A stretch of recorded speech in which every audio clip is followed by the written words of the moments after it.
언제 들어오십니까? 네.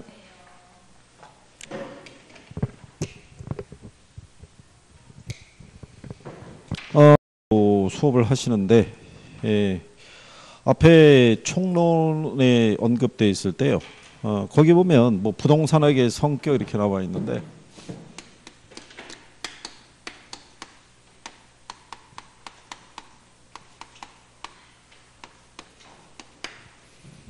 부동산학의 성격은 시험상에서 출제 빈도가 뭐 별로 없다라고 생각하시면 되는데 정의의 관계는 이 부동산 학이라는 것은요. 부동산 활동의 능률화의 원리 및 그 응용 기술을 개척하는 종합 응용 과학이다라고 했을 때요. 부동산을 대상으로 하는 뭐 개발이라든가 아니면 투자라든가 관리라든가 이런 일련의 행위를 무슨 이용이 될 수 있도록 최유효 이용을 할 수 있도록 그렇죠? 예, 그런 방법론하고요. 응용 기술을 개척한다는 얘기는 우리에겐 항상 선택의 문제가 주어져요. 그랬을 때 비용과 편익을 비교했을 때 편익이 더 클 수 있는 그런 이용을 할 수 있도록 어떤 하나의 방법과 원리를 제공하는 게 부동산 학이라고 보시면 되겠고요. 이런 이제 부동산학의 성격을 보시게 되면은 거기 보면은 경험과학이고 사회과학이고 응용과학이고 종합과학이라고 이렇게 명시를 해놨는데요. 일단 경험과학이라는 것은요. 우리는 뭐 눈에 보이지 않는 추상적인 거를 취급하는 건 아니고요. 현실적으로 우리가 접하고 있는 것 있죠. 현실적으로 주택 문제라든가 아니면은 예를 들어서 뭐 토지 문제라든가 뭐 이런 것들을 취급한다는 점에서는 경험과학이라고 얘기를 하고요. 그 다음에 사회과학이라는 것은요. 부동산과 인간과의 거기 보면은 부동산과 인간이라고 해놨죠. 인간이 아니라 인간. 인간과의 관계에서 발생하는 사회 현상을 연구하는 과학이다라고 얘기를 해요. 그래서 이게 사회과학이다 보니까요. 자연과학은 아니라는 거예요. 자연과학이라는 거는 만고 불변의 법칙을 연구해요. 즉 예를 들어서 지금 봄이란 얘기는 겨울이 지났기 때문에 봄이 오는 거고요. 봄이 지나면 다시 여름이 도래하겠죠. 그런 것들을 자연 현상을 연구하는 게 자연과학이라고 그러면 사회과학이라는 것은 인간의 행위에서 비롯되는 것을 연구하는데 인간의 행위라는 것이 항상 자로된 듯이 정확할 수는 없어요. 그래서 이 부동산학이라는 것은요. 이게 확률에 입각해서 따지기 때문에 그래서 부동산학에서는 100%라는 얘기는 없고요. 항상 예외라는 게 존재한다라고 보시면 돼요. 그래서 접근성이 좋다고 해서 부동산의 가치가 항상 높냐면 그렇지는 않다. 예외가 있다. 뭐 이런 식으로 접근한다 보시면 되겠고요. 응용과학에 대한 부분은요. 가끔 시험에서 한번 나온 적이 있는데 학문을 우리가 순수과학하고요. 응용과학으로 이렇게 구분을 하게 되면 부동산학은 응용과학이라고 보시면 돼요. 그러니까 순수과학은 우주과학이나 지구과학 같은 경우 있죠. 그러니까 우주는 어떻게 생성이 됐고 지구의 토양은 뭐로 구성이 되어 있고 그런 것들을 연구하는 것들이 순수과학이라고 그러면 응용과학이라는 거는 그 순수과학에서 발견된 원리를 그냥 그 원리 자체로 끝나는 게 아니라 그게 인간 생활에 어떤 영향을 미치느냐 이거를 이제 분석하는 학문이기 때문에 응용과학이라고 얘기를 해줘요. 그래서 이제 그런 내용이고요. 우리가 부동산을 대상으로 일련의 행위를 할 때는 여러 분야의 학문적인 원리를 바탕으로 한다는 점에서 종합과학이다라고 얘기를 해요. 그러니까 시험상에서는 답으로 유도한 게 얘 답으로 유도한 거예요. 응용과학인데 무슨 과학이라고? 순수과학이라고. 그거 틀리다는 거. 그리고 종합과학의 표현이 한 2번 정도 인용이 됐다는 거. 그거 생각하시면 되겠고요. 부동산학의 연구 방법이라는 거는요. 우리가 만약에 경기를 보게 되면요.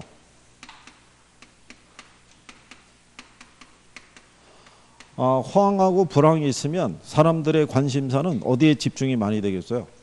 호황과 불황이 있으면. 호황과 불황이 있으면 어느 쪽에 사람들의 관심이 많아지겠어요? 얘를 빼고 얘기해 보세요. 여기에 관심이 집중이 되죠.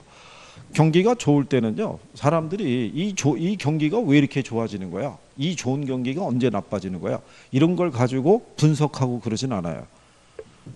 지금과 같이 경기가 안 좋으면 이제 TV에 그죠? 뭐 대학 교수라든가 아니면 공무원이라든가 아니면은 뭐 정치인이라든가 이런 사람들이 나와서 경기를 부양하기 위해서는 어떠한 방법을 쓰는 게 좋다라고 얘기를 해요.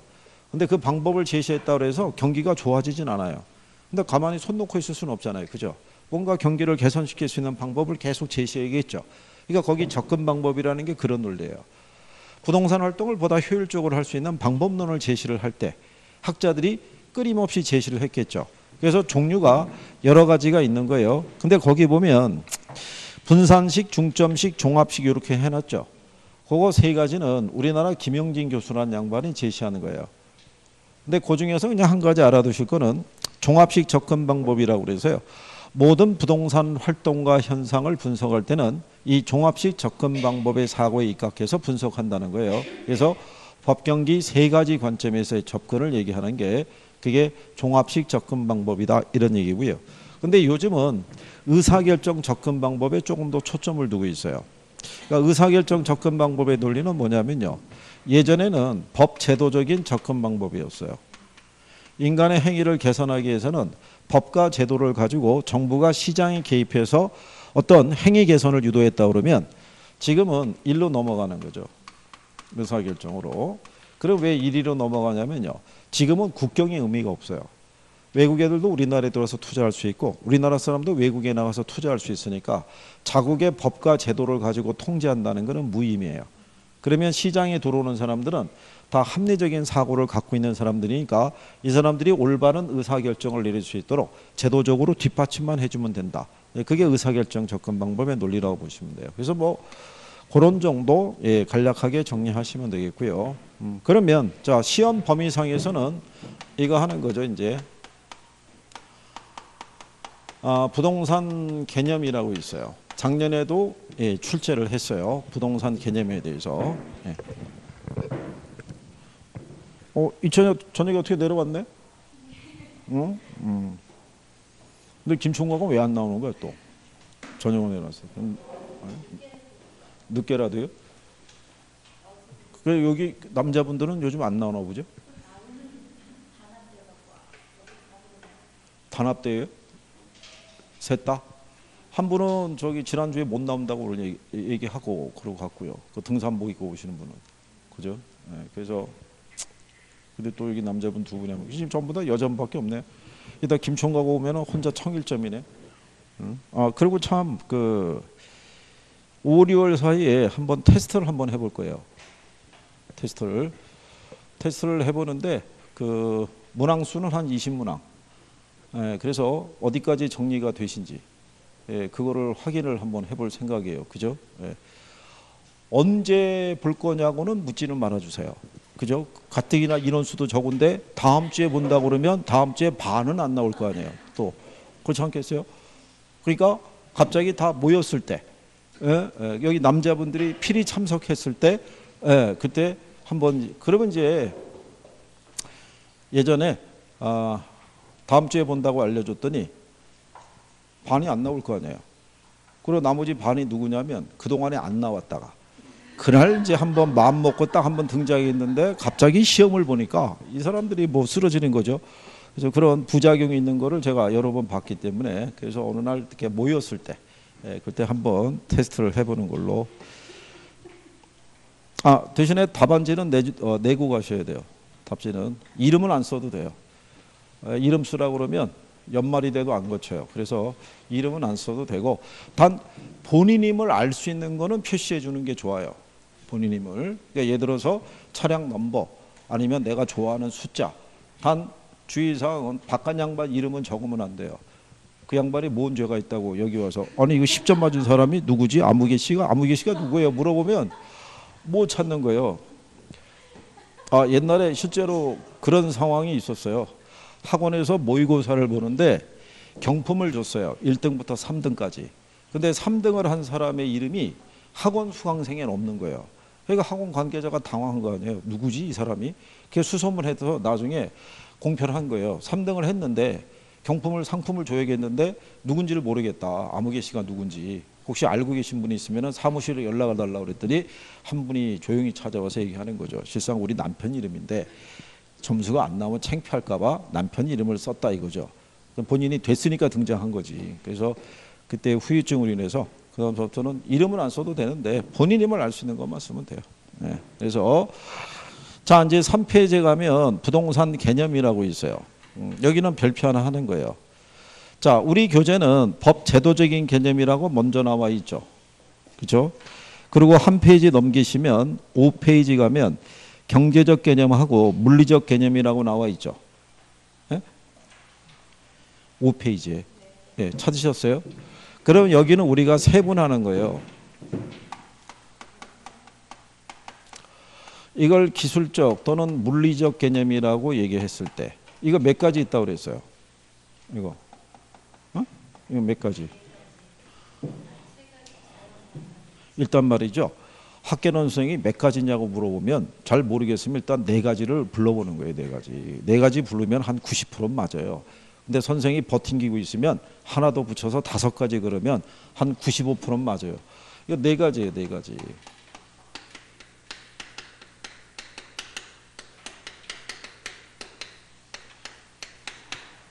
요거 네 가지고요. 경제적 개념이 5가지예요.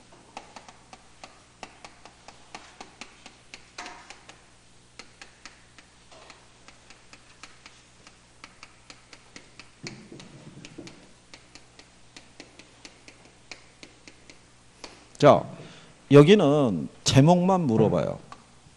제목만 구별할 수 있으시면 답을 맞출 수 있어요. 이게 그러면 여기는 왜 제목만 물어보냐면 이거는 미국에서 분류하든 우리나라에서 분류하든 일본에서 분류하든 이 분류는 똑같아요. 위에 거는 누가 봐도 기술적 개념이고 밑에 거는 누가 봐도 경제적 개념인 거예요. 그래서 여기는 제목 이상은 안 물어봐요. 그죠? 그런데 얘는 따로 물어봐요. 이거는 법제상의 개념이기 때문에 이거는 나라에 따라 다를 수가 있는 거예요. 그래서 앞 페이지로 돌아가셔서 자 3페이지 가시면 우리가 법률적 개념에서는요. 먼저 협의의 부동산이 있어요. 그죠? 근데 이 협의라는 거는 좁은 의미라고도 할 수 있죠. 자, 그런데 이 협의의 부동산이라는 거는 민법상 부동산을 지칭을 해요. 그러니까 이거는 우리 민법에서 규정하고 있다는 거예요. 그러니까는 미국의 규정하고 우리나라의 규정이 틀리다는 거예요. 그러니까 우리나라에서는 협의의 부동산 그러면 토지 및 정착물로 구별을 할 때 이 정착물에 보게 되면요. 토지로부터 독립된 것으로 간주된 애들이 있고 토지의 일부로 간주된 애들이 있어요. 토지로부터 독립된 물건으로 간주되는 애들 중에서 대표적인 애가 뭐예요? 건물 있죠. 예, 미국에서는 토지상에 건물이 있으면 얘네 별개의 물건으로 취급하지 않아요. 그러니까 토지와 일체로 취급한다고요. 그러니까 미국 애들은 건물을 토지로부터 독립된 물건으로 본다 안 본다? 안 본다는 거예요. 그러니까 얘를 독립된 물건으로 취급하는 거는 우리나라하고 일본 민법에서만 그렇게 취급하는 거예요. 그래서 이거를 별도로 독립된 물건이 뭐가 있느냐를 출제를 하는 거예요. 그죠? 그래서 거기 여러분들 교재에 보면은 건물 들어가죠. 그 다음에 명인 방법을 갖춘 수목이 있죠. 명확하게 인식할 수 있는 방법에 의해서 구별되는 개념이잖아요. 이름표를 붙여주거나 울타리를 쳐주거나. 그 다음에 민법 판례상 농작물이나 명인 방법을 갖춘 미분리 과실도 독립물도 인정을 한다라고도 표현이 되어 있어요. 그죠? 자, 그랬을 때 지난번에 이렇게 한번 물어봤었죠.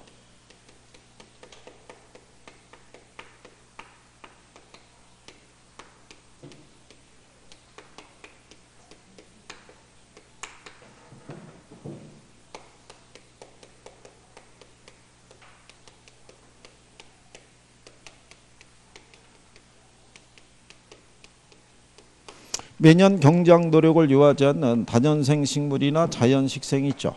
예, 얘들은 중개의 대상이 돼야 안 돼요. 예? 된다 안 된다. 둘 중에 하나잖아요. 둘 중에 하나. 된다 안 된다. 예? 선택은 둘 중에 하나. 된다 안 된다. 된다라고 얘기해 주시면 돼요. 된다라고. 자, 여러분들이 산을 매매하죠. 산지.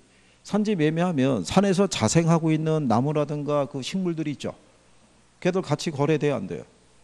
같이 거래되죠. 나무만 뽑아가지고 따로 거래하는 경우는 없잖아요. 무슨 말인지 아시겠어요? 이게 시험에 한 2번 인용한 적이 있어요. 근데 매년 경작 노력을 요하는 작물들이 있어요, 없어요? 경작 수확물 있죠. 그거는 경작자 거라고요. 무슨 말인지 아시겠죠? 그러니까 논을 매매하더라도 논위에서 우리가 매년의 경작 노력을 들여가지고 기른 벼라든가 이런 애들이 있죠. 옥수수. 이런 애들은 별개로 본다고요. 그러니까 중개 대상에 포함을 시킨다, 안 시킨다? 안 시킨다라고 보는 거예요. 무슨 말인지 하시겠어요? 자, 그래서 그런 표현까지 알아두시면서 독립된 물건으로 뭐가 있는지를 구별하는 게 필요해요. 일부를 가지고 출제하진 않아요. 무슨 말인지 아시겠나요? 자, 그 다음에 우리가 요 토지에 대한 것 있죠. 토지를 소유하고 있다는 얘기는 뭐를 갖고 있어요? 소유권을. 자, 그러면 이 소유권에 기초해서 우리는 사용, 수익, 처분할 수 있는 권리가 있죠. 그렇죠? 이 소유권은 뭐 하도록 돼 있어요? 등기하도록 돼 있고, 이 토지에 미치는 소유권의 범위는 정당한 이익이 존재하는 상하에 미친다라고 얘기를 하죠. 그렇잖아요. 근데 이 토지로부터 독립된 물건으로 취급된 애들은 있어요, 없어요? 에? 있잖아요, 여기. 독립된 걸로. 그게 작년 시험 문제라고요. 작년에 토지의 소유권을 물어보면서 토지로부터 독립된 물건으로 취급되는 애들은 없다, 이렇게 하면 틀린 거잖아요. 그러니까 독립된 애들로 취급된 애들이 있다, 없다? 있다. 그래서 요 협의회 부동산에서는 민법상의 부동산 개념이기 때문에 얘만 별도로 낼 수 있다고요. 얘들은 제목 이상은 안 물어보는 거예요. 무슨 말인지 아시겠어요? 네, 그래서 그거 구별을 하시면 되겠고요. 그 다음에 이제 뒤로 넘어가시면, 예, 거기 상담 이 박스에 보면 참고는 안에 그 정착물이라고 있죠. 4페이지에. 예, 여기에 정착물은요,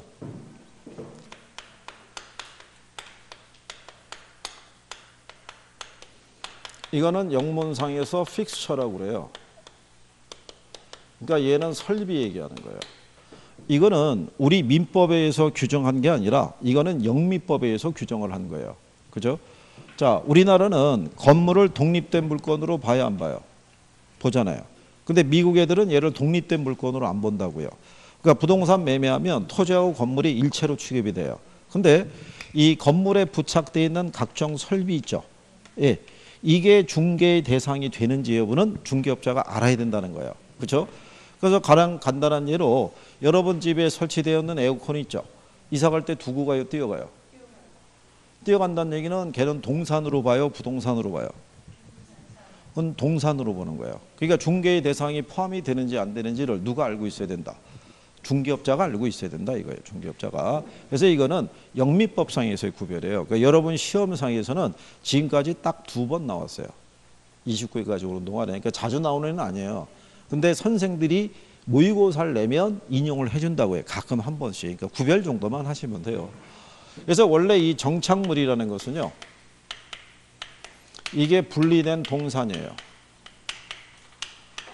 근데 얘가 이동해서 부동산에 부착이 되거나 또는 뭐가 되면, 연결이 되면은 뭐로 바뀐다?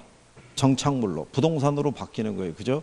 그러면 자, 연상을 해보세요. 인테리어 가게라든가 건축 재료 가게 있죠. 그 앞에 욕조가 이렇게 놓여져 있을 때는 동산이에요. 그죠? 얘가 이동해가지고 여러분 집에 욕실에 부착이 되면은 뭐로 바뀌는 거예요? 그러면 부동산이에요. 그렇잖아요. 여러분이 주택 매매할 때 욕실에 부착되어 있는 욕조만 따로 거래할 수는 없잖아요. 그죠? 그것만 뜯어내가지고. 그죠? 옛날에 어떤 여자 연예인이 집에다가 아마 인테리어를 할 때 바닥을 대리석으로 깔았나 봐요. 몇 천만 원 들여가지고. 그 집을 이제 팔고 이사 갈 때 그 매수자에게 이걸 내가 대리석으로 깔아갖고 돈을 수천만 원을 들였다 이거죠. 그러니까 이걸 감안해서 돈을 더 달라고 요구했나 봐요. 근데 매수자 입장에서는 받아들일 수가 없는 거잖아요. 아니 이걸 본인이 깔은 건데 그걸 깔았다고 돈 달라고 그러면 뭐 안 줄 게 어디 있겠어요. 그래서 거부했대요. 그랬더니 계약은 다 한 거니까 이사 갈 때 대리석 다 뜯어갔대요. 그거를. 그러니까 들어간 사람은 얼마나 황당했겠어요. 바닥이 다 파여져 있을 테니까. 그러니까는 하여간 뭐 대단한 경우라고도 할 수밖에 없어요. 근데 어쨌든 뭐 그런 거예요. 그래서 여기 있는 얘네들은 이렇게 부착이 되면은 성격이 바뀌는 거예요. 그럼 얘네를 왜 우리가 구별을 해줘야 되느냐? 얘네들이 중개 등의 대상이 되는지 여부를 구별을 하기 위해서. 그러면 얘네를 구분하는 뭐가 있어요? 기준이 있죠. 기준은 뭐냐면요. 거기 교재에 나와 있어요. 물건이 부동산에 부착된 방법이 있죠. 네. 그건 무슨 얘기냐면 부착되어 있는데 얘를 뭘 할 때, 제거할 때 물리적 손상이 발생하면 정착물이에요. 그렇잖아요. 여기 있는 이 욕조 있죠. 욕실에 부착된 애를 물리적 손상 없이 드러낼 수는 없어요. 네. 그러면 걔들은 뭐라고 본다? 정착물로 보는 거예요. 근데 물리적인 손상은 발생하지 않았는데 기능적인 부분에서 효용을 떨어뜨리면 걔도 정착물로 보는 거예요. 그렇죠? 우리가 이제 요즘은 그 인터폰 같은 게 벽체 고정이 돼서 이렇게 안에 딱 밖에서 나오는데 옛날 거는 이거 인터폰 빼내면은 뒤에 가느다란 전선으로만 연결돼 있어요. 그러니까 전선만 잘라내면은 인터폰이 제거가 돼요. 근데 그러면은 밖에서 벨을 울리거나 할 때 안에서 받을 수가 없잖아요. 그러니까 효용을 떨어뜨릴 거 아니에요. 수도꼭지도 돌리면 다 빠져요. 빠지는데 걔가 없으면 식수 제공이 안 되잖아요. 그러니까 그런 애들은 다 뭐라고 본다는 거예요? 정착물로 본다 이런 얘기예요. 그 다음에 두 번째가 물건을 설치한 의도 있죠. 자, 에어컨을 설치했어요. 근데 설치한 의도가 뭐냐면 생활의 편의를 위해서. 그러면 뭐로 보는 거예요? 어? 아니 아까 여러분들이 뭐라고 그랬어요? 여러분 집에 설치한 에어컨 있죠? 어떤 목적으로 설치한 거예요? 생활의 편의를 위해서, 시원하게 지내기 위해서. 그럼 얘 뭐로 보는 거예요? 동산. 근데 임대 부동산의 가치를 높이기 위해서 설치한 것도 있죠. 즉 원룸 주택에 설치한 에어컨이 있죠. 이건 세를 잘 놓게 설치한 거 아니에요. 그럼 나중에 원룸 매매할 때 에어컨 포함해서 거래하죠. 그런 애들은 뭐라고 보는 거예요? 부동산, 즉 정착물로 본다 이런 얘기예요. 이해하시겠죠? 그 다음에 물건의 성격이라는 거예요. 특정한 위치나 용도에 맞도록 설치가 되었으면 걔가 움직이더라도 정착물로 보는 거예요. 가장 대표적으로 얘기하는 게 교회 같은 데 가게 되면 예배용 책상 있죠. 이렇게 각 세워서 세워져 있는 거. 그거는 일반 여러분들 공부용으로는 안 맞아요. 그 예배용으로 제작된 거예요. 성경이나 찬송가를 놓고 예배 불투는 있어도 거기에다가 뭘 메모하면서 장기간 그걸로 수업받기는 쉽지 않다는 얘기예요. 그래서 그런 것들을 얘기하는 거예요. 마지막으로 관계가 있을 때요. 누가 설치했냐는 거예요. 임대인이 설치하면 뭐라고 봐요? 정착물로 보는 거예요. 임차자가 설치하면 이건 동산으로 보는 거예요. 이게 시험에 한번 나온 거예요. 임차자 정착물은 부동산으로 간주한다. 그래서 틀리게 한번 출제한 적이 있어요. 그죠? 예. 그게 자주 안 나오는 거예요. 그 다음에 이제 옆에 5페이지에 가면 여긴 협의의 부동산이죠. 그럼 이제 무슨 부동산이 있어요? 예, 광해 부동산이 있어요. 그러면 광해 부동산은 협의의 부동산에다가 무슨 부동산? 준 또는 의제 부동산을 얘기하는데 여기 보면은 앞에 준이라는 표현이 들어가 있죠. 이 표현은 이 뒤에 게 아니라는 거예요. 그러니까 얘네들은 엄밀히 말하면 특수한 동산이에요. 동산인데 어디에 준해서 취급한다는 거예요? 부동산에 준해서 취급한다 이런 얘기예요. 그래서 여기 있는 협의의 부동산을 가게 되면 자 토지 등이 있잖아요. 그죠? 그러면 얘들은 별도로 등기할 수 있어요? 없어요? 등기할 수 있죠. 토지 담보로 대출받을 수 있죠. 건물 담보로 대출받을 수 있죠. 근데 제한적이잖아요. 그래서 얘들을 만들어낸 거예요. 그래서 개별법에 의해서 얘들도 등기 또는 등록에 대한 공시수단을 갖추게 하고요. 공장재단과 광업재단 같이 재단을 구성한다는 얘기는 얘들을 담보물로서의 가치를 부여하는 거예요. 그럼 얘들이 담보물로서의 가치가 있다는 얘기는 감정평가의 대상이 돼야 안 돼요. 그래서 얘들을 출제하는 거예요. 물건별 평가에서. 그렇죠? 자동차는 무슨 방법으로 평가한다고? 자동차 거래 사례 비교법 선박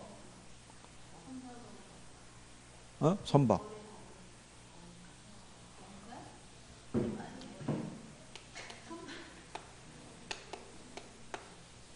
대전시청 있죠. 네. 이거 매매할 수 있어요 없어요? 이거 담보대출 받을 수 있어요 없어요? 받을 수 있다고. 다 돼요. 다 되는데 그럼 얘들을 담보가치를 추계해야 될 거 아니에요. 근데 여러분들 어차피 대전시청은 시장성도 없고 수익성도 없어요. 그럼 얘를 평가할 수 있는 유일한 방법이 뭐겠어요? 그게 원가법이라고 해요. 원가방식. 원가방식은 비용성의 사고에 기초하고 있잖아요. 무슨 말인지 아시겠어요? 그러면 자 건설기계 있죠. 포크레인 뭐 이런 거. 그 다음에 선박 있죠. 20톤 이상 선박. 그렇죠? 그 다음에 항공기 있죠. 얘는 일반적인 시장성이 형성이 안 되잖아요. 그렇죠? 그래서 얘네들은 원가법으로 평가한다고요. 근데 자동차는 일반적인 거래해야 안 해요. 거래하죠. 중고시장도 제일 발달돼 있잖아요. 그러니까 걔는 사례를 수집할 수 있으니까 걔만 거래사례 비교법을 구하는 거예요. 무슨 말인지 이해하시겠어요? 그래서 가끔 시험에다 물어보는 거예요. 그리고 요 얘네들의 개념 정도는 용어상에서 물어봐요. 그렇죠? 그러니까 그 개념 정도 알아두시면 되겠고요. 그 다음에 뒤로 넘어가시게 되면 6페이지 상단에 용어로 복합개념 부동산 있죠. 자, 이거는 부동산을 파악할 때 법과 경제와 기술 묶어서 법경기라고 그랬죠. 예, 복합개념의 사고로 접근하는 게 그게 복합개념의 부동산이고요. 복합부동산이라는 거는 토지와 건물이 있죠. 또는 토지와 임목이 결합된 상태의 부동산을 얘기를 해요. 근데 우리나라 민법에서는 각각 별개의 부동산으로 취급하죠. 별도의 등기하니까. 근데 거래할 때는 어떻게 돼요? 일체로 이용되거나 거래가 되잖아요. 그런 상태의 부동산을 무슨 부동산? 복합부동산이라고 얘기를 해요. 그죠? 일명 건부지라고도 얘기를 해요. 일본식 표현으로. 네, 그렇게 복합건물은 주상복합과 같이 하나의 건물에 2개 이상의 용도가 결합돼서 사용되는 것을 우리가 복합건물이라고 얘기해요. 네. 자, 그러면 여기 결국은 법률 개념을 나누게 되면 법경기 3가지로 나눌 수 있죠. 단독으로 나올 수 있는 애는 뭐란 얘기예요? 법률적 개념. 그러니까 설명이 얘가 제일 많잖아요. 그럼 여기 있는 경제적하고 기술적인 개념은 뭐만 알면 된다. 제목만 구별할 수 있으시면 돼요. 그러면 내용을 간단하게 맞출 수 있어요. 무슨 말인지 아시겠죠? 예, 네, 그래요.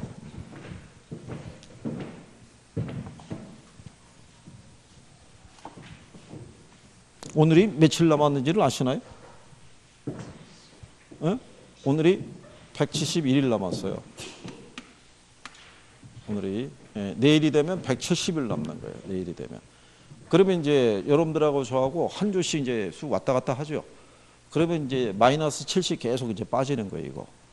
그죠? 그러면은 5월 달 지나면 뭐 며칠이에요, 벌써? 4, 7, 28, 28일 사라지는 거예요. 6월 달까지 가게 되면 56일이 사라지는 거예요. 그러면 금방 100일이 가까워져요. 그렇죠? 아마 100일 때 되는 날은 다 모일걸요. 특히 여기 남자분들 행사해야 될 거 아니겠어요? 100일쯤 먹어야 된다고 또 아마 2주 전서부터 그거를 계획을 짜고 있을 거예요. 그죠? 다른 학원도 마찬가지예요. 100일 되면 매년 또 100일쯤은 먹어야 된다고 행사는 다 치르고 있어요. 행사는. 공부는 안 하는데 어쨌거나 그렇다는 얘기예요. 그리고 다른 데도 선생님이 하도 잔소리하니까 남아서 공부하겠다라고 얘기는 해요. 그러면서 밥을 먹어요. 그럼 남아서 공부하는 줄 알 거 아니에요. 밥만 먹고 가요. 좀 희한한 경우야. 그럼 남아서 공부 좀 그렇게 좀 하라고 그랬는데 어쨌든 본인이 선택하기 나름이죠. 뭐 본인이 강한 의지가 있어야지 하는 거지 뭐 어떻게 하겠어요. 그죠? 그래서 요즘 무슨 생각이 드냐면 작년 제가 다른 데서 강의하는데 한 3년 전에 2년에 걸쳐서 합격한 친구가 있어요. 근데 그 친구는 누님 되시는 분이 중개업을 크게 해요. 근데 누님 되시는 분은 인강으로 땄어요. 인터넷으로. 인강으로 땄는데 땄을 때가 운이 좋았을 때예요. 그러니까 10회 때 초반이에요. 문제 쉽게 나올 때. 그래서 인강으로 해서 따가지고 중개업을 통해서 일가를 이뤄서 재산 규모가 뭐 100억대 될 수 있을 정도로 많이 이제 일궈낸 사람이에요. 예, 동생 되는 사람이 택시 운전을 하고 있던 사람을 믿고 맡길 사람이 필요하니까 동생을 집어넣은 거예요. 그러니까 이게 이제 현업에서 한 1년 정도 자격증 없이 업무하다가 나온 거예요. 그러니까 현업을 하고 들어왔으니까 나름대로 근거 없는 자신감이 있을 거 아니겠어요? 마음만 먹으면 뭐 끝내줄 수 있다 뭐 이래가지고 그거를 달래가지고 8월 달부터 휴직시켜가지고 어쨌든 해갖고 1차 한번 되고 그 다음에 2차 돼가지고 어쨌든 졸업했어요. 그리고 한 3년이 지나고 난 다음에 젊은 친구가 등록을 했는데 알고 봤더니 그때 봤던 그 친구의 조카라고 그러더라고요. 참 그래 아무개 씨 아시냐고 한다고 참 물어봤어요. 그 자신 있냐 그랬더니 그 근처 대학에 부동산학과를 나왔대요. 그러니까 또 주변에서는 야 부동산학과까지 나왔는데 뭐 중개사 시험이야 뭐 되지 않겠어 뭐 이런 게 많은 모양이야. 뭐 어떻게 금방 될 것 같아 했더니 쉽지 않다는 거죠. 이게 학부를 부동산학을 전공했다고 이게 합격을 하는 게 아니에요. 이게 제가 별 사람들을 다 만나봐갖고 어떤 분은 오셔가지고 자기가 지금 부동산 대학원을 다니고 있다는 거죠. 그러니까 상당히 자신 있는 걸로. 근데 그날 수업이 투자론이었어요. 1교시 끝나고 바로 어떻게 해야지만 합격할 수 있냐고. 이거는 학력하고 관계없어요. 누가 열심히 하느냐가 관건이죠. 그렇잖아요. 강한 의지가 있어야 되잖아요. 그러니까 올해가 제일 걱정이 되는 해요. 30회가. 그렇죠. 다른 때는 이렇게 걱정하지 않았어요. 근데 올해는 무진장이 걱정이 돼요. 이게 실력이 안 올라가요. 이게 모의고사 보면 난리들이 아닌 거예요. 모의고사 보면. 근데도 공부는 안 한다는 거는 뭔가 믿는 구석이 있다는 얘기죠. 응? 뭐 비장에 무슨 히든 카드가 있다는 얘기죠. 응? 걱정이란 얘기죠.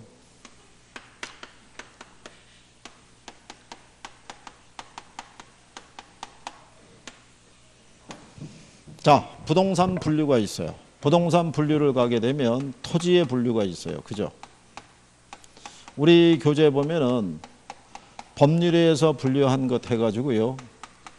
국토의 계획 및 이용에 관한 법률에 의해서 우리나라는 전체 국토 공간을 용도, 지역, 지구, 구역으로 분류해놨죠.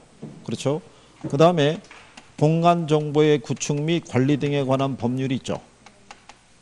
여기에 의거해서 몇 개의 지목으로 28개의 지목으로 해놨는데 이게 지목은 여러분들에게 물어볼 만한 거는 별로 없어요. 지목의 부호만 보면 대충 어떤 용도로 쓰인다는 건 알고 있어요. 그죠? 그래서 그 안에서는 그냥 지난번에 한 것처럼 국어하고 유지 있죠. 가장 최근에 물어본 게 이거니까 국어는 물이 흐르고 있는 도랑이고 유지는 물이 고여있는 연못이나 저수지를 지칭한다고 그랬어요. 그죠? 예. 그렇다고 해서 설마니 거기 나와 있는 전답 과목 뭐 이렇게 해서 외우려고 그런 건 아니겠죠. 이건 공시법에서 다 하는 거잖아요. 그죠? 예, 참고하시면 되겠고. 그럼 우리는 부동산 활동상의 분류 있죠. 예, 그거 하는 거예요. 작년에도 여기서 나왔어요. 자, 부동산 활동상에 분류했을 때요.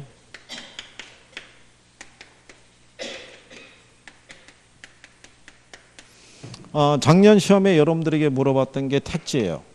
그죠? 택지는 뭐를 택지라고 그래요?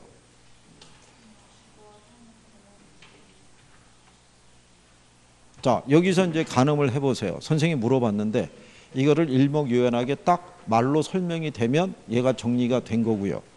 안에서 무진장한 게 뭔가가 단어가 막 맴돌고 있는데 입으로는 절대로 표현이 안 되잖아요. 그러면 정리가 안 된 거예요. 그럼 뭔가 표현이 바뀌면 틀리는 거예요. 그죠?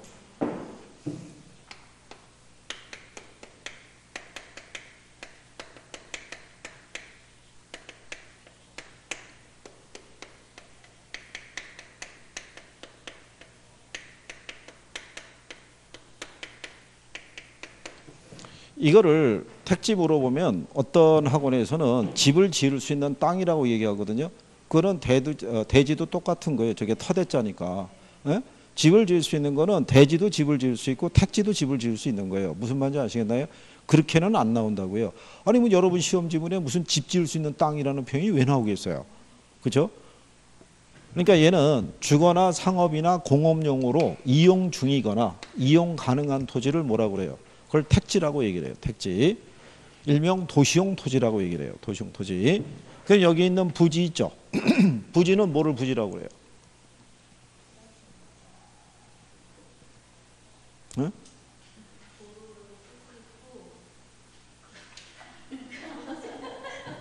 그래요. 오늘 뭐 그냥 밤 새는 거죠. 그죠? 그럼 오늘 제가 여러분들 이렇게 물어보고 가면요. 그 다음 주에 이제 남자분들 나와서 뭐라고 그러냐면, 아, 그때 우리가 있었어야 되는데, 그럼 우리는 또 대답을 했을 텐데, 이걸 또 여자분들만 남겨놔서 대답을 못했다라고 얘기할 거예요. 그죠? 그리고 그 다음 주에 제가 와서 또 다른 걸 물어보면은 역시 비슷한 반응이 나올 거예요. 그죠?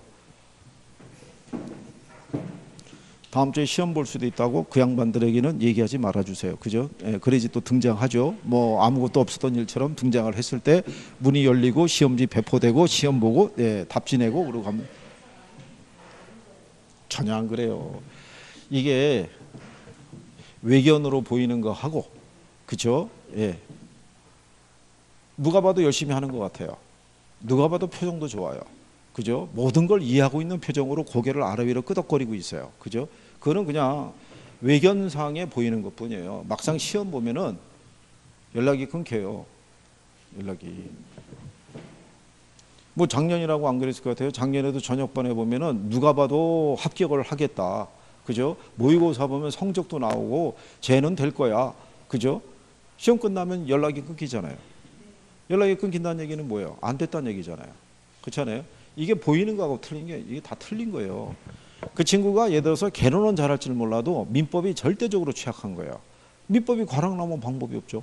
떨어지는 거죠. 그렇지 않겠어요? 물어보면 대답도 잘해줘요. 그렇잖아요. 그거 하고 점수 나오는 거하고는 틀린 거예요. 그게. 자, 여기 부지 있죠. 예, 이 부자가 바닥 부자인데, 그죠? 그러니까 얘는 이렇게 건축용으로도 제공이 될 수 있고. 건축이 제한이 되는 도로라든가 수도용지, 철도용지 있죠. 예, 그 용지의 바닥에 제공되고 있는 토지가 뭐예요? 부지예요, 부지. 그래서 부지를 표현할 때는 항상 요 단어가 들어가요. 포괄적이라고. 그죠? 그러니까 얘는 건축용지도 쓸 수 있고 건축이 제한되는 용도로 쓸 수 있는 게 뭐다? 부지다. 이렇게 예, 구별하시면 돼요. 자, 그 다음에 작년에도 나온 건데요. 후보지 있죠. 이행지가 있어요. 그죠? 얘네 구별하는 기준이 있죠.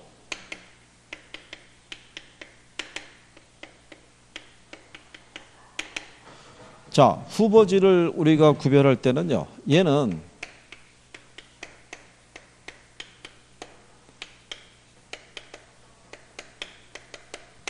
용도 지역 간의 전환등인 토지예요. 그러니까 여기 있는 애는 택지 지역이 있고 농지 지역이 있고 뭐가 있으면 임지 지역이 있으면은 이렇게 지역 상호 간에 전환되는 거예요. 그걸 우리가 후보지라고 그러고요. 얘는 용도 지역 내에서 용도 변경 중인 토지를 뭐라고 그랬어요? 작년 시험에 이거 제목만 바꿔서 나온 거예요. 후보지하고 이행지하고. 그러면 이행지라는 거는 농지 안에 들어가면 밭이 있고 논이 있고 이럴 수 있죠. 예, 여기서 밭이 논으로 이렇게 용도 변경 중인 애를 뭐라 그런다? 지역 내에서. 예, 그걸 우리가 이행지라고 얘기를 해요. 그런 용어적인 거 말고는 뭐 거의 낼 일이 별로 없으니까 이게 구별하시면 되겠고. 다만 이제 거기 중간 박스 사이에 보면 후보지하고 이행지는 감정평가상 전환후를 기준으로 평가하는 게 원칙인데 성숙도가 낮을 때는 전환전을 기준으로 평가한다라고 해놨죠. 예, 그거는 뒤에서 뭐 간평에서 배우신 거니까. 그렇죠. 예. 그 다음에 또 시험상에서 인용을 하는 게 뭐가 있냐면 필지하고 뭐가 있어요? 획지가 있어요. 그런데 만약에 시험상에서 단독으로 문제를 내면은 얘가 제일 유력하네요. 필지가. 그죠? 예. 필지라는 거는 법률상의 개념에 의해서요. 소유권이 미치는 범위와 한계를 구별해 주는 게 필지예요. 그죠? 그래서 얘는 토지에 등기 또는 무슨 단위다? 등록 단위라고 얘기를 해요. 그죠? 얘를 면적 단위라고 그러면 틀리죠. 모든 토지는 필지별로 면적은 틀려요. 그죠? 근데 필지별로 등기하도록 돼 있어요. 그죠? 개인이 소유한 토지에 대해서. 근데 획지라는 것은 인위적, 자연적, 행정적 조건 등에 의해서 다른 토지와 구별되는 일단의 토지를 뭐라고 그래요? 획지라고 그래요. 이 획지는 경제적 개념에서 뭐를 구분하게 한 개념이에요?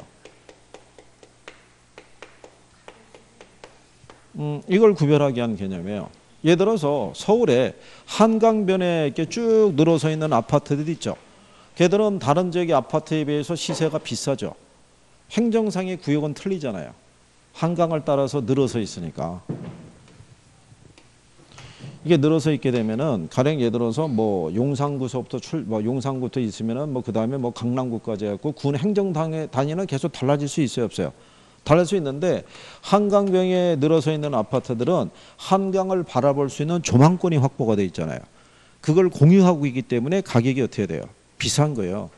이 조망권이라는 거는 그 한 번 가서 보지 않고서는 그 가치를 모르는 거예요. 근데 한번 느껴보면은 아, 이래서 조망권이라는 것도 가치를 인정해 주는구나 이렇게 생각하는 거예요. 그죠? 왜 여러분들이 아시는 저기 부산에 가면 해운대 있잖아요. 해운대 가면은 주상복합 고층 애들 쫙 있죠. 근데 그 안에서 한 40층 뭐 이 정도에서 만약에 베란다가 쫙 펼쳐져 있고 거기서 바다가 보일 거 아니에요. 그렇잖아요. 그럼 상상을 해보세요. 아침에 다들 내보내고 그죠? 음악 하나 틀어놓고 커피 한 잔 내려가지고 그 바다를 바라보면서 차를 한 잔 마실 때 여유 있잖아요. 그거는 밑에 층에서는 전혀 확인할 수가 없죠. 그죠? 일반적인 아파트야. 창문 열어봐요. 앞집 빨래 보이는 베란다밖에 안 보이는데 거기는 바다가 보이잖아요. 그죠? 그럼 가치를 인정해줘야 안 해줘요? 그래서 서울에 가면은 그 남산을 바라볼 수 있는 그 지역에 아파트 단지가 있는데 그 집 베란다에서 남산이 보이면 보이지 않는 집보다 1억이 비싸대요. 그게. 그러니까 조망권이라는 게 그만큼 무시 못하는 거예요. 그게. 그래서 거기에 따라 이 가격 수준을 구분하게 한 개념을 우리가 획지라고 얘기를 해요. 근데 거기 박스에 보면 한 필지의 토지가 둘 이상의 획지가 될 수 있고 이때 감정평가상 구분평가를 할 수 있다고 해놨죠. 그 다음에 둘 이상의 필지가 하나의 획지가 될 수 있고 이때 감정평가상 일괄평가할 수 있다고 해놨죠. 그거 배운 거 기억하시죠? 에? 여러분들이 개별물건 기준 원칙이라고 배웠죠? 에? 이게 뭐예요? 개별물건 기준 원칙이라는 게.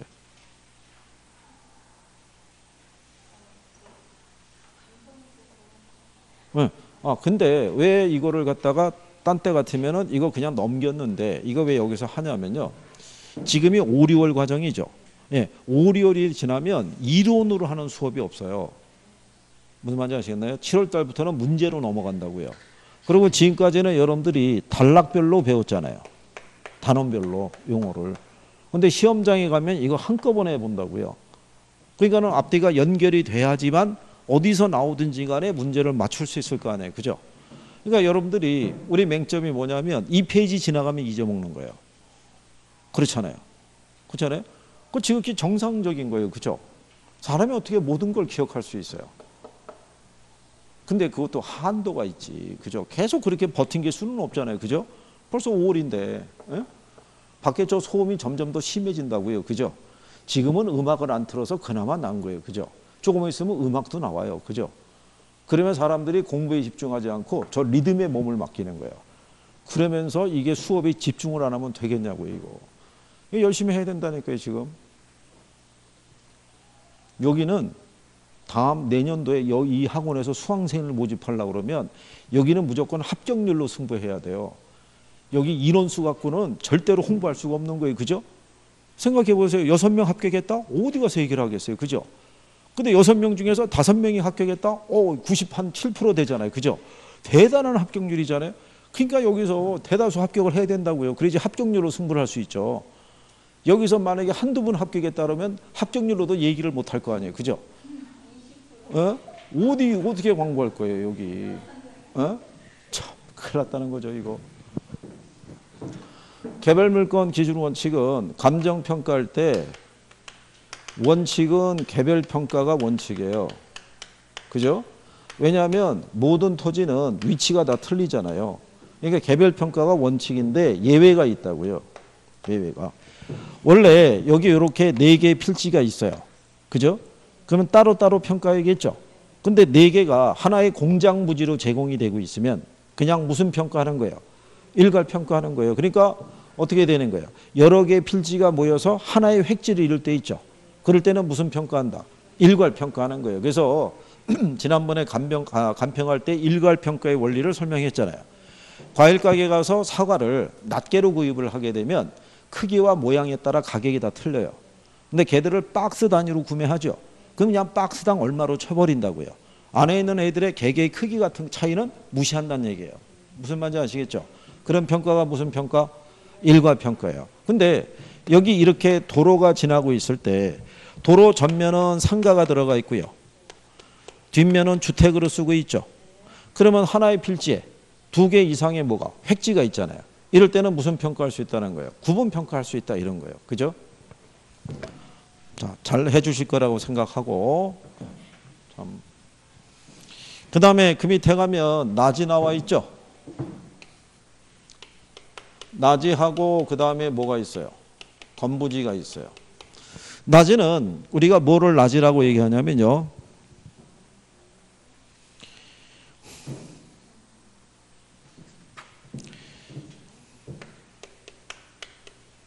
낮이는요. 토지상이 있죠. 예. 건물이라든가 기타 뭐가 없고요. 예.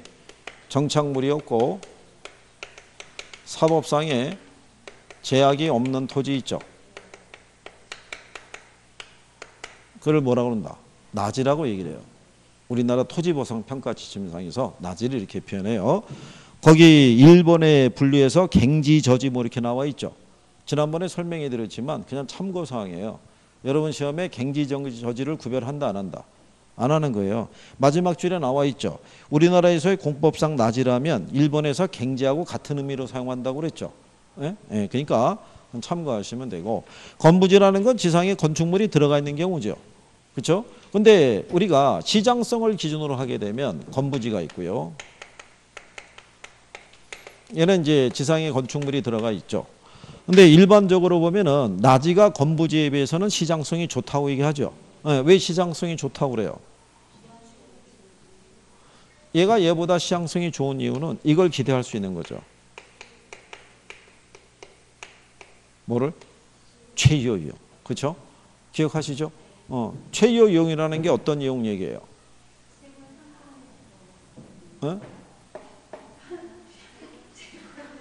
그냥 여기 있는 여러분들이 다 생각할 수 있는 이용이라고요. 그죠? 아니 여러분들이 역세권 주변에 땅을 갖고 있으면 주택을 짓겠어요? 상가를 짓겠어요? 공장을 짓겠어요? 상가 지을 거 아니에요. 그게 최이호 이용이라고요. 그래서 어떻게 보면 토지 이용에 있을 때 이 최이호 이용이라는 게 하한선이에요. 마지노선이라고요.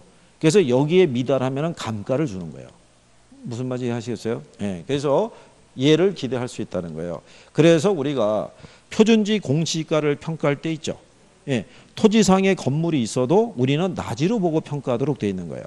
무슨 말인지 아시겠어요? 일종의 조건부 평가라는 거예요. 평가사가 표준지에 이 평가를 할 때는 건물과 결합이 되어 있을 때는 이걸 판정하기가 어렵다는 얘기예요. 그렇잖아요. 그래서 있어도 없는 거로 보고 낮이 상정 평가가 원칙이다 이렇게 보시면 돼요. 그 다음에 맹지가 있죠. 예, 도로하고 접속된 면을 가지고 있지 못한 토지를 뭐라고 그래요? 맹지. 거기 보면 자류용 토지라고 해놨죠. 그게 대지예요. 그 대자가 자루대자예요. 그렇죠? 그러니까 도로하고 접속된 통로가 있어요, 없어요? 좁은 통로가 있는 거예요. 그 토지를 우리는 뭐라고 그런다? 여기 이렇게 도로가 있고요. 주변 토지에 이렇게 둘러싸여 있어서 연결된 통로가 없는 이 토지를 맹지. 그죠? 여기 이렇게 도로하고 연결된 통로를 갖고 있는 자류용 모양의 토지를 뭐라 한다? 그걸 대지. 이렇게 얘기한다는 거죠. 시험상에서 맹지가 출제가 된 선례가 있어요. 답으로 유도된 적도 있어요. 그죠? 예. 그 다음에 법지하고 빈지 있죠. 예, 빈지는 지금 바닷가로 불리는 거예요. 그죠? 자, 바닷가는 개인 소유 인정해줘요, 안 해줘요? 안 해줘요. 근데 바닷가는 개인 소유가 인정이 안 돼요. 그러니까 여러분들이 왜 조금 있으면 여름이니까 피서 가죠. 그럼 바닷가에 해수욕장 설치가 되죠. 그건 개인 소유가 아니란 말이죠. 그건 지자체에서 입찰 붙이는 거예요. 개인이 사용료 내고 여름 한철 동안 사용만 하고 다시 반납해야 되는 거예요. 그러니까 빈지는 개인 소유권 인정해준다 안 해준다? 안 해주는 거예요. 근데 해수욕장 같은 거 설치해서 경제적 이득은 얻을 수 있다고요. 그 토지를 뭐라 그런다? 그걸 빈지라고 얘기를 해요. 빈지. 근데 빈지는 용어상에서 출제하기가 애매해요. 그래서 얘는 그렇게는 안 나오고요. 한 번 딱 등장한 거는 포락지를 냈을 때 포락지를 빈지로 바꿔서 한번 출제한 선례는 있어요. 그래서 그런 정도로 보면 되고, 법지는 법으로 소유권은 인정이 돼야 안 돼요? 인정이 되죠. 근데 경제적 실익이 없는 토지 있죠. 경사진면의 토지를 우리가 법지 얘기했고요. 거기 보면은 유휴지하고 휴한지 있죠. 쉴 휴자가 앞으로 나오면 정상적으로 쉬게 하는 거라고 그랬고, 뒤로 빠지면은 비정상적으로 쉬게 하는 토지라고 구별해 줬어요. 그죠? 기억하시나요? 그 다음에 공지라는 것은 건축법에 의해서요, 한 필지 내에서 꽉 메워서 건축하지 않고 비워둬야 되는 토지를 뭐라고 그랬어요? 공지. 일반 주거지역의 건폐율 100분의 60 주면은 이게 만약에 100평방미터의 토지면 60평방미터만 건축을 할 수 있고 나머지는 비워둬야 되는 토지를 공지라고 얘기한 거예요. 그 다음에 포락지라고 돼 있죠. 집안이 절토내어 무너져 내린 토지라고 돼 있죠. 전답 등이 하천으로 변했다고 돼 있잖아요. 그럼 수로가 이렇게 흐르고 있을 때 수로 주변에 농지 있죠. 근데 여름에 비가 많이 와가지고 이게 지금 물이 넘쳐 흐르는 과정에서 물이 흐르고 있는 땅으로 바뀐 애들을 뭐라고 그래요? 그걸 포락지라고 그래요. 그죠? 그러니까 이것도 출제할 때 원래 전답이었으나 물이 넘쳐서 지금은 뭐로서 물이 흐르고 있는 땅 이렇게는 안 나온다고요. 그냥 거기 용어상대로 집안이 절토되어 무너져 내린 토지 있죠. 절토됐다는 얘기는 깎였다는 얘기예요. 네, 그래서 지금은 하천으로 변한 토지를 뭐라고 그런다? 포락지라고 그래요. 얘가 2번 정도 인용이 됐어요. 선화지는 고압선 아래의 토지를 뭐라고 그래요? 선화지. 그 다음에 소지 있죠. 대지 등으로 개발되기 전에 자연적인 상태 그들의 토지 있죠. 소자가 힐소자예요. 깨끗한 토지라고 생각하시면 돼요. 그런 용어들. 자, 그 다음에 두 번째로 가면은 무슨 분류가 있냐면 주택의 분류가 있어요. 근데 주택의 분류를 보면요, 이게 건축법상에 있죠. 건축법상에서는 단독주택하고 뭐 공동주택으로 구분하는데, 단독주택은 소유권이 하나란 얘기예요. 공동주택은 구분 소유권이 인정이 되니까. 그래서 여기 들어간 애들이 단독이 있고 다중이 있고 그 다음에 다가구 이렇게 있어요.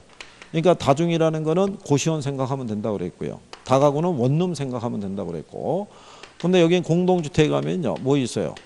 연립, 아파트, 기숙사 뭐 이렇게 있겠죠. 그래서 얘네는 우리가 연하고 여기 세를 묶죠. 그럼 대학교 이름이에요. 그래서 같은 다가 들어가더라도 여기에 세대가 들어가면은 이거는 공동주택이 되는 거예요. 그죠? 그러니까 그렇게 구별하시죠. 그 다음에 주택법에 의해서 분류하게 되면요, 준주택이라는 게 있고요, 도시형 생활주택이라고 되어 있어요. 얘네가 가끔씩 등장을 해요. 근데 요 준주택 있죠. 얘는 주택도시금의 지원을 받아서 건축할 수 있어요, 없어요? 얘가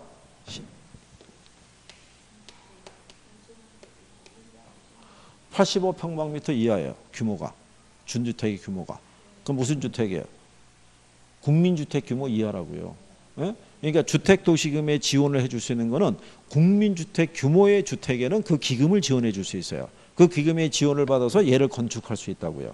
무슨 말인지 아시겠어요? 여러분 시험 지문에도 나온 거예요. 그 다음에 얘도 2번 나왔어요. 얘는 2세대 이상 300세대 미만이에요.